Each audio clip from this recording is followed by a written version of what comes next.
بسم الله الرحمن الرحیم. د هرات ملي ټلویزیون درنو قدرمن لیدونکو په سلامونه مو هرکلی کوم. نن څلورنۍ چهارشنبه د 1445 هجري سپوږمیز کال د ربیع الثاني میاشتې 9مه نیټه ده چې د 1402 هجري لمریز کال د لړم میاشتې 3 نیټې سره سمون خوري. په سر کې د څو خبرونو سرټکي.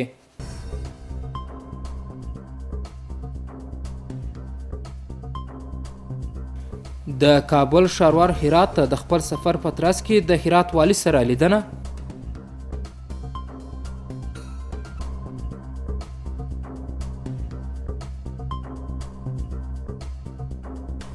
و زلزله ځپلو ته د یو خیریه بنسټ له لوري د هرات ولایت د زندجان ولسوالۍ په سربلند کلي کې د 500 کورونو جوړول.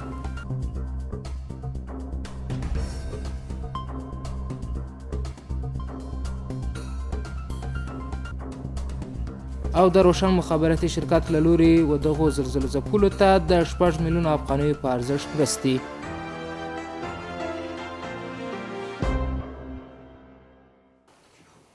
اوس هم ستاسو پام راړوم بشپړ خبرونو ته. زه محمد ولی عمري یم. د کابل ښاروال مولوي عبدالرشید هرات ته د خپل سفر په ترڅ کې د دغه ولایت والي شیخ الحدیث مولانا نور احمد اسلام جار سره لیدنه وکړه. هغه په دغه لیدنه کې وویل چې د پلازمینې اوسیدونکو د هرات زلزلې ځپلو سره د غم شریکۍ ترڅنګ یوه اندازه نغدي مرسته او نور توکي هغوی ته د مرستې په توګه وړاندې کړي دي. د کابل ښاروال همداراز هیله وښوده چې د نورو ولایتونو اوسیدونکي او ملي سوداګر هم زلزلې ځپلو سره مرسته وکړي. په همدې حال کې د هرات والي شیخ الحدیث مولانا نور احمد اسلام جار د دغه مرستو څخه د قدردانۍ ترڅنګ وویل چې د ټولو ولایتونو اوسیدونکي د هرات خلکو ترڅنګ ولاړ وه او زلزلې ځپلو سره یې مرستې کړي. د هرات والي همداراز زیاته کړه چې هر څه ژر د زلزلې ځپلو وضعیت ته د رسیدو په موخه یې کمیسیون جوړ کړی ترڅو هغوی ته اړینه مرستې راټولې کړي. د سمنګان ولایت مقام د دفتر رئیس مولوي سعدالله صمیم د دغه ولایت د اطلاعات او کلتور رئیس مولوي امداد الله او د امر بالمعروف استازي مولوي محمد ابراهیم په ملتیا د هرات والي شیخ الحدیث مولانا نور احمد اسلام جار سره لیدنه وکړه. هغه په دغه لیدنه کې د سمنګان ولایت مقام او خلکو په استازولي د هرات زلزلې ځپلو سره د غم شریکۍ ترڅنګ یوه اندازه نغدي مرستې له ځان سره راوړي او په پام کې زلزلې ځپلو ته د رسیدګۍ کمیسیون ته یې وسپاري. بلخوا هم د هرات والي شیخ الحدیث مولانا نور احمد اسلام جار د سمنګان ولایت مقام او اوسیدونکو د دغه مرستو څخه د قدردانۍ ترڅنګ وویل هرات کې د پرله پسې زلزلو له امله خلکو درانه ځاني او مالي زیانونه لیدلي او د افغانستان ټول ملت د خپل وس په اندازه د همدردۍ په موخه مرستې کړي او دغه مرستې د قدر وړ دي. یوه خیریه بنسټ د هرات ولایت د زندجان ولسوالۍ په سربلند کلي کې د استوګنې 500 کورونه جوړ کړ. د دغه بنسټ د مسؤلینو په وینا د استوګنې کورونه به د اوبو رسولو سیستم، جومات، ښوونځی، تفریح پارک هم ورسره جوړ شي. په ورته وخت کې له زلزلې ځپلو سره د مرستې د کمیسیون مسؤلین د دغه سرپناهونو د ژر تر ژره جوړولو لپاره د هڅو خبره کوي. نور حال په چمتو کړي راپور کې. د هرات د زندجان ولسوالۍ سربلند یو له هغو کلیو څخه دی چې د زلزلې له امله ویجاړ شوی دی. قمر بنسټ پریکړه کړې چې په دې کلي کې د زلزلې ځپلو لپاره په 15 ورځو کې د اوبو رسولو سیستم، ښوونځي او جومات سره 50 د استوګنې کورونه جوړ کړي. ډېر خوشحالي کوو چې دغه شی موږ ته زلزلې راغلی و، دغه خراب شو، خدای اباتوله دا ژر تر ژره به موږ ته ورسېده، رسیدګي وکړه که خدای غواړي دا د اشاره کوو موږ ته غواړي جوړ کړي. و به در اولین فرصت با کمک ما میغریه سربلند بیامدم و زخمی ها و شهیدار ما را از خاک قدم ما بیرون کردم، سرپناه با ما حاضر کردم و امروز انشاءالله اونا تعداد یک شهرک بزرگی به تعداد 50 ساختمان با ما اینجا تعداد گذاشتن که تیار میکنم. خیلی خیلی از اینا ما تشکر می‌کنیم، بالخصوص امارت اسلامی که از مؤسسات و از خود خو و از دیگه هموطنا و تجار ما این کمک به ما بکردن و یک سرپناه تیار میکنن. خیلی خیلی تشکر. د دغه بنسټ مسؤلان دا هم وایي چې تر دې وړاندې په هرات کې د زلزلې ځپلو کورنیو ته خوراکي توکي، جامې او خیمې ویشلې دي. انشاءالله د دې موده به له 40 ورځو ډېره نه وي. هغه د دې په خاطر چې هوا سړیږي، کار هم نه کېږي او د خلکو هم تکلیف ډېر زیات دی. نو کوښښ مې دا دی چې د 40 ورځو نه مخکې موږ د عملا همدغه مشران چې کوم راغلي دي داسې ورځ الله راولي چې موږ تاسو ولاړ شو په ګډه باندې خلکو ته ورسپارو. په ورته وخت کې له زلزلې ځپلو سره د مرستې د کمیسیون مسؤلین وایي هڅې روانې دي چې ژر تر ژره د پاتې کورونو د جوړولو چارې پیل کړي. مسجد او د اوبو مکمل سیستم همداراز مکتب مدرسه او پارک ولري. اوس فلحاله دلته د دې کار عملي شروع کېدل کېږي او الحمدلله دا د کمیسیون مشران جناب مولوي صاحب حاجي مولوي شرف الدین صاحب او د کمر بنسټ مرستیال محترم احسان الله صاحب دلته ولاړ دي. نو انشاءالله د دې کار افتتاح وکړو. دغه مسؤلان اوس هم ټینګار کوي چې د استوګنې کورونه دې په اساسي ډول جوړ سي او دغه کور د جوړولو له بهیر څخه به څارنه کوي. انشاءالله چې دوی څخه هم دا وعده اخیستې او دوی هم په دې باندې وعده کړې ده چې انشاءالله په ډېر ژر به دا کارونه شروع کړي تر څو د ژمي دپاره دوی دپاره سرپناه جوړه شي. او دې کلي کې تقریبا کورونه زیات دي، تر 3 اتیا پورې دي. د نور کورو هم موږ دوی ته وعده ورکړې ده چې انشاءالله ډېر ژر به نور کورونه هم متصل د دې سره شروع شي. بعد از اینکه کار شروع میشه انشاءالله هیئت نظارت انشاءالله ما در انتیمیه هیئت نظارت بس دوباره دیدن میکنه، اما معیاری که ما مد نظر از اونا گرفتیم انشاءالله طبق همون معیار اما ساختمانایی که در گرفته شده انشاءالله ساخته بشه. د یادونې وړ ده چې څو ورځې وړاندې د دغه ولایت د زنجان ولسوالۍ په یو شمېر کلیو کې د استوګنې د کورونو د جوړولو عملي کار پیل شوی دی. د هرات ولایت کروندګرو ته د اصلاح شوي تخمونو او کیمیاوي کود د ویش لړۍ پیل شوه. د کرنې ریاست د مسؤلینو په وینا 14,500 بستې چې 50 کیلوګرامه اصلاح شوي غنم، 50 کیلوګرامه تور کود او 50 کیلوګرامه سپین کود شامل دي چې د هرات ولایت د بیلابیلو ولسوالیو په بزګرانو وویشل سي. نور حال په چمتو کړي راپور کې د هرات ولایت کروندګرو ته د اصلاح شوي تخمونو او کیمیاوي کود د ویش بهیر پیل سو. د کرنې ریاست د مسؤلینو په خبره سږ کال د یو شمېر بهرنیو بنسټونو په همکارۍ 14,500 بستې چې پکې 50 کیلوګرام اصلاح شوي غنم، 50 کیلوګرامه تور کود او 50 کیلوګرامه سپین کود شامل دي مرسته کړې ده او په پلان کې ده چې د هرات ولایت د بیلابیلو ولسوالیو په بزګرانو وویشل سي.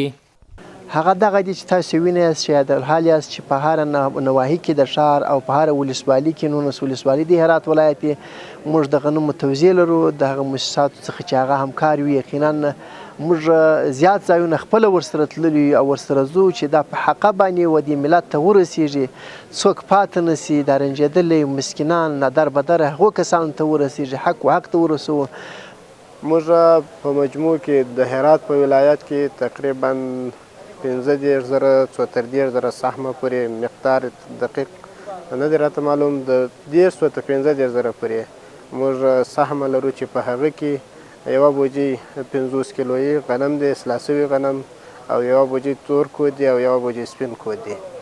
د کرنې ریاست دغه مسؤلان بیا هم له هغه کروندګرو څخه چې د دغه مرستې یې ترلاسه کړي غوښتنه کوي چې له تخمونو څخه یوازې د کرنې لپاره کار واخلي او ټینګار کوي چې د دې ډول غنمو د حاصل کچه لوړه ده. خو یو شمېر کروندګر چې د دې مرستې بسته یې ترلاسه کړې ده هرکلی کوي او وایي چې د حکومت دا ډول همکاري به د دوی د حاصلاتو کچه لوړه کړي. سابق که ما مردم بودیم هر رقم گندم بذر میکردیم، بسیار جواب کمی میداد، زحمات بسیاری مردم میکشیدن. همین فعلا که هست الحمدلله تا سال پیرار که همین بذر آماده، خصوص همین بذرهای اصلاح شده بسیار مؤثره به کشتمندی مردم، بسیار مفیده. به شرط از اینکه به شوی همین نفری که دیغانی که اینا پاش میده گفته چه بازی به اون شکل پاشتن به اون شکل استفاده کنم. الحمدلله خیلی خوشحالیم آوازی. امروز ما خیلی خوشحالیم که بیامدیم این تخم اصلاح شده رو بگیریم. تا حالا این تخم اصلاح شده رو ما نگرفته بودیم، تجربه هم نداشتیم. حالا الحمدلله همین کمک بیامده، خدا کنه همین چیز خوب باشه که ما از استفاده کنیم در اینکه تجربهش به کارامو پیشرفت باشه. د یادولو وړ ده چې په وروستیو کلونو کې بزګرانو ته د اصلاح شوي تخمونو او کیمیاوي کود ویش په پایله کې د کرنیزو محصولاتو د حاصلاتو کچه لوړه شوې ده. د روشن مخابراتي شرکت د هرات په زلزله ځپلو سیمو کې د 6 میلیونه افغانیو په ارزښت مرستې وویشل. په دغه مرستو کې د زلزله ځپلو لپاره خیمې، کمپلې، غالۍ او د پخولو لوښي شامل دي. د دغه مرستو د ویش بهیر د هرات ولایت د زندجان ولسوالۍ د مهاجرین سعادت او نوباد له کلیو څخه پیل شوی او ټاکل شوی ده چې د هرات ولایت د زندجان ولسوالۍ د زلزلې له امله له نو زیات زیانمن شویو کلیو تر پوښښ لاندې راولي. د یادونې وړ ده چې دغه مخابراتي شبکې په زلزله ځپلو سیمو کې د بیړنۍ انتنونو د نصبولو اعلان هم کړی دی. نور حال په چمتو کړي راپور کې د روشن مخابراتي شرکت د هرات په زندجان ولسوالۍ کې له څه باندې 1000 زلزله‌ځپلو کورنیو سره د 6 میلیونه افغانیو په ارزښت مرسته وکړه. د یاد شوي شرکت مسؤلین وایي په دغه مرسته کې د دغه ولایت د زلزله‌ځپلو کورنیو لپاره خیمې، کمپلې، جامې او د پخلنځي لوښي شامل دي. کمپانی مخابراتی روشن معادل به حدود 6 میلیون افغانی را کمک‌های اولیه و کمک‌های اصلی که نیاز برای از مردم هست در همه مواقع اضطراری خریداری کرده. یک مقداری از این کمک‌ها خریداری شده و یک مقدار دیگه هم تحت خرید هست. په ورته وخت کې په هرات کې د اوترا دفتر مسؤلین له زلزله‌ځپلو سره د مرستو رسول ښه ګڼي او له نورو شبکو یې هم غوښتنه کړې چې له ټپیانو سره مرستې وکړي. د نورو خیریه بنسټونو او مؤسسو ترڅنګ روشن هم دې ته مټه رانغښتې وه چې د هغو د همکارۍ دپاره د پرون راهیسې موږ په سیمې کې ګرځو چې په شفافه توګه باندې د هغه کمیسیون په لارښوونه باندې نن راغلي د زندجان یو قریه ده چې سعادت آباد په نامه باندې په دې کې توضیح لرو. هغه اړمندو کسانو ته چې هغه تر اوسه توضیح نه ده سوې یا شی نه یې ورسېدلی دی نو په هغه اندازه او په شفافه اندازه باندې دلته توضیح کېدلی شي. د دې ترڅنګ دغه مخابراتي شبکې په زلزله‌ځپلو سیمو کې د بیړنۍ انتنونو د نصبولو اعلان هم کړی دی. د چارواکو په وینا د انتن د قوي ارتباطاتو او انټرنیټ خدماتو په وړاندې کولو سره په زلزله‌ځپلو سیمو کې په ډیری سیمو کې بیړني حالات پوشي. یک قدم بسیار ارزنده و نیکی که روشن برداشت این بود که اولین کمپانی هست که ساحه آسیب دیده را پلان داره که تحت پوشش بگیره و ما و شما تا یک دو روز آینده انشالله شاهد خدمات بسیار خوب روشن که هم اینترنت قوی 4G 3G و 2G هستیم و این آنتن ما هم تا چند روز آینده انشالله فعال میشه. یو شمېر خلکو چې د روشن شرکت له مرستو څخه یې ګټه اخیستې له دې اقدام څخه خوښي څرګنده کړې او له نورو بنسټونو څخه د همکارۍ غوښتنه کوي. او ډیره مننه د روشن د کارکونکو څخه چې او د روشن د کمپنۍ څخه چې موږ غریب خلکو او مهاجرینو خلکو سره کومک کړی دی. ډیره مننه. خدای تعالی دې ته برکت ورکړي. خدای تعالی دې خوشحاله وساتي. اما موږ چې یو نه کښت زراعت لرو او نه دلته کوم مالداري لرو فقط د اعلی ویات پراته یو او د حکومت او د سازمان ملل او د شرکتو او د تجارانو و امید ناست یو. تشکر شرکت روشن که با ما همکاری کرده و کمک کرده. ما خواهشمندی که از این کمک ها بیشتر بشه برای ما چون این مردم واقعا نیازمند به کمک. د یادونه وړ دی چې د مرستې په داسې حال کې د هرات په زلزله‌ځپلو سیمو کې د زلزلې ځپلو کورنیو ته ورکول کیږي چې د یو شمېر زلزله‌ځپلو سیمو اوسیدونکي له نورو مرستندویو بنسټونو د مرستې غوښتنه کوي. محترم لیدونکو، اوس هم ستاسو پام راړوند زموږ د همکار محمد نایب حبیبي په غږ کې د سبا ورځ د هوا اټکل. ګرانو دوستانو د ما سلامونه ومنئ. شپه مو په خیر. اوس هم پاملرنه وکړئ د سبا ورځې د هوا حالاتو ته. پنجشنبه هرات شهر اوریاز 11 درجه 28 تا 11. غوریان اوریاز 11 درجه 28 تا 11. کروخ اوریاز 11 درجه 22 تا 10 او پشتون زرغان المر 11 درجه 28 تا 10. اوس هم یو ځل بیا د څو خبرونو سرټکی.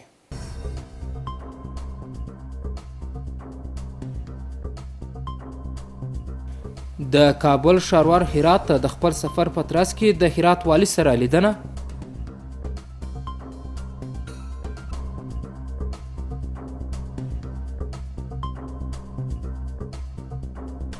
و زلزله ځپلو ته د یو خیریه بنسټ له لوري د هرات ولایت د زندجان ولسوالۍ په سربلند کلي کې د 500 کورونو جوړول.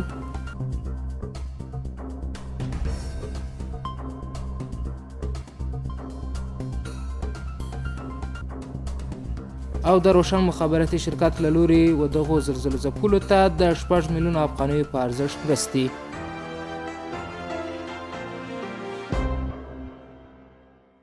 درنو قدرمن لیدونکو، دا و د نن شپې خبرونه چې ستاسو قدرمن حضور ته وړاندې سوه. تر بیا مو په لیدو شم. دا لا سپارم.